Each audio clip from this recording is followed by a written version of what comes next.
हजारों लाखों वोटों को आप ऊपर नीचे कर रहे हैं और कोई जवाब नहीं दे रहे हैं। आप एफिडेविट मांग रहे हैं, आप नोटिस भेज रहे हैं, सांसदों को आप अरेस्ट कर रहे हैं, संसद को आप चलने नहीं देना चाह रहे हैं। तो ये जो रवैया है ये बहुत ही एक घमंड का और एक आक्रमण का रवैया है। इसको देश की जनता बिल्कुल पसंद नहीं करती है। राहुल गांधी जी ने जो तथ्य प्रमाण सबूत जनता के समक्ष रखे हैं वो इंडिस्प्यूटेबल हैं, पहली बात। और आपको एक कदम पीछे जाना पड़ेगा। ये बताइए, सरकार को क्या ज़रूरत थी कि निर्वाचन आयोग का जो मुखिया है उसकी जो चयन प्रक्रिया है उसको बदला क्यों गया? चयन प्रक्रिया में 3 लोग इन्वॉल्व थे, प्रधानमंत्री, नेता प्रतिपक्ष और चीफ जस्टिस ऑफ इंडिया। तब्दीली करके चीफ जस्टिस को हटा के एक मंत्री को डाल दिया ताकि 2 के बहुमत से जिसको वो चाहें मनमाने से अपना कमिश्नर बनाएंगे, चीफ इलेक्शन कमिश्नर। ये क्यों किया गया? जब हमने वोटर लिस्ट मांगी, कोर्ट ने बोला कि कांग्रेस पार्टी को आप वोटर लिस्ट दे दीजिए, तो तुरंत निर्वाचन आयोग ने अपने कानून बदल दिए, सरकार ने बदल दिए। तीसरी बात, अगर निर्वाचन आयोग से कोई नेता प्रतिपक्ष या संपूर्ण विपक्ष को सवाल पूछता है तो बजाय इसके कि निर्वाचन आयोग खुद शपथ पत्र दे कि हाँ कोई गड़बड़ी नहीं हुई, हम जांच करवाएंगे, आपको बताएंगे, वो उल्टा राहुल जी से शपथ पत्र मांग रहे हैं। भाई जो आंकड़े हैं सबके सामने हैं, कोई इसमें छिपाने की बात ही नहीं है। ये बात सच है कि भारतीय जनता पार्टी निर्वाचन आयोग की प्रवक्ता बन गई है। कितनी बड़ी विडंबना है। संवैधानिक संस्था, सरकार का काम क्या है? सरकार का काम है कि संवैधानिक संस्था की पारदर्शिता, उसकी चयन प्रक्रिया, उसकी स्वायत्तता, उसकी इंडिपेंडेंस को मजबूत रखे, उसकी इंटेग्रिटी को मजबूत रखे। आप उनके प्रवक्ता बनकर विपक्ष को आरोपी बना रहे हैं। नेता प्रतिपक्ष राहुल गांधी जी, कांग्रेस अध्यक्ष खड़गे जी, तमाम सांसदों को आप डिटेन कर रहे हैं, मुलाकात आप कर नहीं रहे हैं। क्या छुपाना चाहते हैं? हम तो सिर्फ जांच की मांग कर रहे हैं और जो वोटर लिस्ट है वो मांग रहे हैं। इतना अधिकार तो हर नागरिक को भी है और विपक्ष को पूरा अधिकार है। मुझे लगता है कहीं ना कहीं कुछ छुपाने को है। और जिस प्रकार राहुल गांधी जी ने विवरण दिया है तथ्यों के साथ देश के सामने कि इस प्रकार की धांधली हुई है, वोटरों में गड़बड़ी की गई है, उसकी बिना जांच करे जो रवैया निर्वाचन आयोग का रहा वो बड़ा अशोभनीय है। और निर्वाचन आयोग इस देश के लोकतंत्र की जड़ों को मजबूत रखने का उनका एकमात्र दायित्व ये होता है। एक वोट भी, आप जानते हैं कितनी हम अखबार खबर पढ़ते थे कि एक वोट के लिए अलग बूथ बना है, पहाड़ों पे लोग 5 दिन पैदल चलकर जा रहे हैं, ईवीएम्स को ले जा रहे हैं। मतलब ये कीमत है एक वोट की। और यहाँ हजारों लाखों वोटों को आप ऊपर नीचे कर रहे हैं और कोई जवाब नहीं दे रहे हैं। आप एफिडेविट मांग रहे हैं, आप नोटिस भेज रहे हैं, सांसदों को आप अरेस्ट कर रहे हैं, संसद को आप चलने नहीं देना चाह रहे हैं। तो ये जो रवैया है ये बहुत ही एक घमंड का और एक आक्रमण का रवैया है। इसको देश की जनता बिल्कुल पसंद नहीं करती है।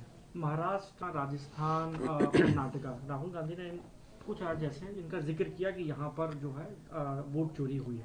आप इन सभी राज्यों में गए चुनाव कैंपेन के दौरान, क्या वाकई में आपको लगा कि जो माहौल था वहाँ पर, उसके बाद जो परिणाम आए, उसके बाद जो अब आप लोग 6 महीने का होमवर्क करके जो चीज़ें उठा रहे हैं उसमें कहीं ना कहीं अब बिल्कुल पॉइंट टू पॉइंट चीज़ें मिल रही हैं? राहुल गांधी जी ने क्या कहा?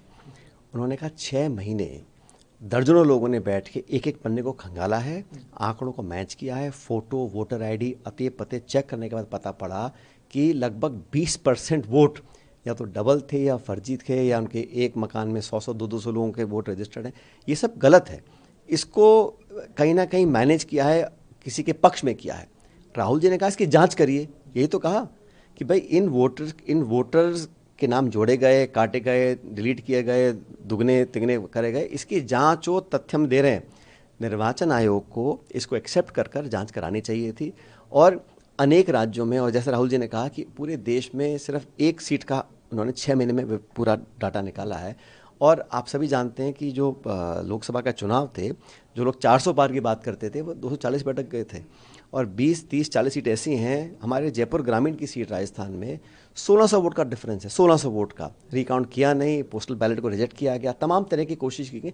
तो दर्जनों सीट ऐसी हैं जहां जो संदेह के दायरे में आती है। अब अगर किसी एक देश के नागरिक के मन में 1% भी संदेह है तो निर्वाचन आयोग की ये नैतिक संवैधानिक जिम्मेदारी है कि उस संदेह को दूर करें प्रमाण के साथ, और ये उनको तुरंत प्रभाव से करना चाहिए।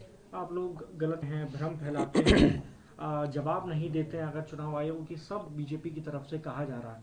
क्या अब ये माना जाए कि ईवीएम का जिस तरह से आप लोगों ने इशू उठाया था, जिस पर आप लोगों के ऊपर तमाम आरोप भी लगाए गए, बयानबाजी भी हुई, अब लगता है कि ईवीएम एक दूसरा सेकेंडरी पार्ट है अभी फिलहाल जो राहुल गांधी ने उठाया उसको। पिछले दशक में इस देश में क्या हुआ, निर्वाचित मुख्यमंत्रियों को जेल में डाला गया, राहुल गांधी जी की सदस्यता को समाप्त किया गया, 70 साल में पहली बार किया गया है, 150 सांसदों को एक दिन में आपने सस्पेंड किया, विपक्ष के माइक को आप ऑफ कर रहे हैं, कांग्रेस पार्टी के बैंक के खातों को आप सीज कर रहे हैं, और पूरी दुनिया जानती है कि देश में लोकतंत्र जिंदा है क्योंकि पक्ष विपक्ष दोनों मिलकर काम करते हैं। आप विपक्ष की आवाज़ को दबाएं, इनकम टैक्स, सीबीआई, ईडी पर उनको दें निर्देश की, सिर्फ विपक्ष के लोगों को आपको नोटिस डालना है और छापे डालने हैं, उनको बदनाम करना है, और फिर आप कानूनी प्रक्रिया में लोगों को बदनाम करके आगे चलते जाएं। इस 11 साल के कार्यकाल में सिर्फ और सिर्फ सत्ताधारी जो दल है उसकी आमदनी बढ़ी है। सुप्रीम कोर्ट ने कहा इलेक्टोरल बॉन्ड्स इलीगल हैं, क्या भाजपा ने पैसा वापस किया?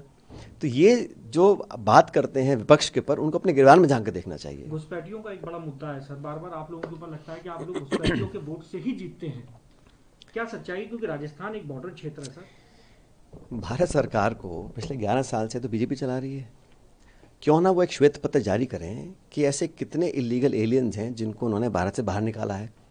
किसने रोका है आपको?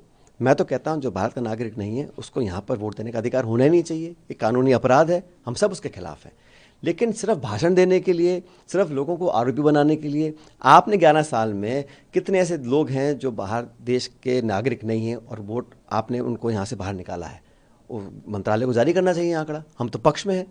लेकिन ये सब सिर्फ चुनाव के समय भाषण देने की बातें हैं, धरातल पर हकीकत कुछ और है। आसिम मुनीर जो गीदड़ भक्की बार बार न्यूक्लियर की दे रहे हैं, इससे पहले एयर चीफ मार्शल ने जिस तरह से बताया कि हमने कितने पाकिस्तानी जेट डाउन किए, इन पर आपका क्या? क्योंकि राजस्थान एक ऐसा राज्य था, पंजाब। मुझे भारत की सेना पर पूरा विश्वास है, पूरे इस देश की जनता उनका समर्थन करती है। हमारे जो सैनिक हैं उनके पराक्रम, शौर्य और वीरता का कोई सानी दुनिया में नहीं है, और भारतीय जो फ़ौज है मैं समझता हूँ उससे मुकाबला करने की ताकत शायद ही किसी फ़ौज में होगी दुनिया भर में।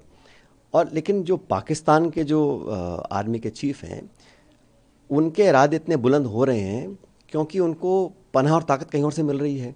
तो हमारी कूटनीति में हमको ये ध्यान रखना चाहिए कि हमारा जो विरोध करते हैं, आतंकवादियों को पनाह देते हैं, हमारे यहाँ पे आतंक फैलाते हैं, निर्दोष लोगों को मारते हैं, उनको ताकत देने वाले जो लोग हैं, जो सरकारें हैं, जो नेता हैं विश्व भर के, उनके काउंटर के लिए हमने क्या किया, उनको एक्सपोज करने के लिए अंतर्राष्ट्रीय प्लेटफॉर्म पे हमने अब तक क्या किया है, उनको उनकी घेराबंदी करने के लिए हमने अब तक क्या किया है। डोनाल्ड ट्रंप न्योता दे रहे हैं मोदी जी को और खाना खिला रहे हैं पाकिस्तान के आर्मी चीफ को घर बुला के, मैं तो पहली बार देखा है।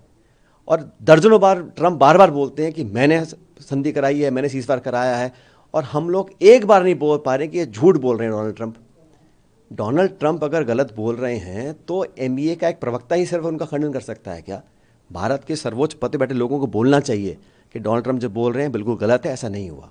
पहली बार अमेरिका के राष्ट्रपति घोषणा कर रहे हैं सीज फायर की, और वो बोलना बंद नहीं कर रहे, वो हर सुबह दोपहर शाम इसी बात को राग लापते रहते हैं कि मैंने युद्ध विराम कराया था। तो खंडन तो कोई करे। और हम लोग अगर मांग करते हैं, चाहे एसआईआर हो, चाहे निर्वाचन आयोग हो, वोटर लिस्ट हो, क्या बुराई है? अगर वोटर लिस्ट आप उपलब्ध करा देंगे, छुपाना क्या चाहते हैं पहले मुझे बताइए। अगर आपको छुपाने को कुछ नहीं है तो आप दे दीजिए ना, आप वोटर लिस्ट जिस फॉर्मेट में हम लोग मांग रहे हैं। इस सब पर दुनिया देख रही है, पूरा देश देख रहा है, और लोग समझ गए हैं कि एन कैन प्रिकेंड कर भारतीय जनता पार्टी सिर्फ सत्ता पे काबिज होना चाहती है, और लोग इस मामले को पूरी तरह समझ चुके हैं।